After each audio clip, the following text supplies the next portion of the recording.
Hey good evening বন্ধুরা, welcome to my mini blog. তো বন্ধুরা, আজকে এখন আমি গাড়িটাকে জাস্ট নিয়ে বেরিয়েছি এটা চেক করার জন্য যে আমার গাড়িটা ওকে আছে কিনা।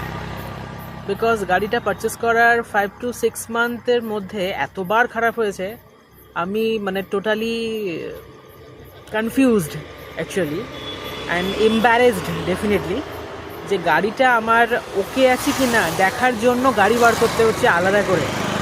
ওকে, আমি জাস্ট কাজের মধ্যে ইনভলভ ছিলাম, হঠাৎ করে ভাই বলছে কালকে গাড়িটা যখন বার করলাম দাদা, গাড়িটা তো চললো না, তা তুই কি আজকে দেখেছিস যে গাড়িটা বার করে ঠিকঠাক আছে?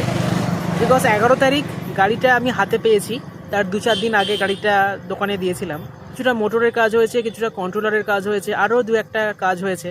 আমার কাছে স্লিপ আছে, সেটা যদি দেখি তাহলে আরও ভালোভাবে বলতে পারবো। সো সেখানে তো মোটামুটি একটা খরচা হয়েছে। এবার গাড়ি ঠিকঠাক চালালাম, ভাই আমি ঘুরলাম সোনারপুরের আড়াপাঁচে যে জায়গাটা, ওটা তো আমাদের ভীষণ পছন্দের এবং কাছাকাছি, আমাদের বাড়ির কাছাকাছি, তো মাঝে মধ্যেই আমরা ঘুরতে চলে যাই। তো গাড়িটা ঠিক করে কোনো দিন আমরা সোজা বাড়িতে যাইনি, ডেফিনেটলি একটু আশপাশ ঘুরে একটু গাড়িটা চেকও করে নিই, যদি কোনো রকম কোনো কিছু প্রবলেম হয় তাহলে একেবারে দোকানে দেখিয়ে নেব। ডেফিনেটলি 11 তারিখও গাড়িটা নিয়ে একটুখানি এদিক ওদিক ঘুরলাম। রাতে লাস্ট যখন গাড়িটা বার করিয়েছি তার একটা মিনি ব্লগ আমি আপলোড করে দিই, চাইলে তোমরা দেখতে পারো। ওটা হচ্ছে ভাইয়ের জন্য চাও কিনতে গেছিলাম, কোনো প্রকার কোনো প্রবলেম ফিল করিনি গাড়িটা চালিয়ে। বাট পরের দিন যখন গাড়িটা বার করতে যাচ্ছি তখন গাড়িটা আমি বারই করতে পারলাম না। পরে গিয়ে জানতে পারলাম গাড়িটা থ্রটেলের প্রবলেম। সো ডেফিনেটলি থ্রটেলটাও চেঞ্জ করলাম তার জন্য।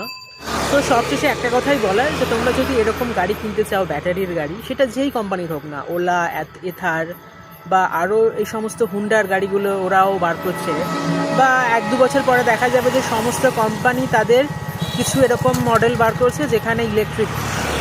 ওকে, তো কেনার আগে তোমরা রিভিউ দেখে নাও, পারলে ইউটিউবে ভিডিও দেখো, ব্লগ পোস্ট করো, এবং সবথেকে ভালো হয় প্র্যাকটিক্যালি যারা কিনেছে তাদের সঙ্গে কথা বলা।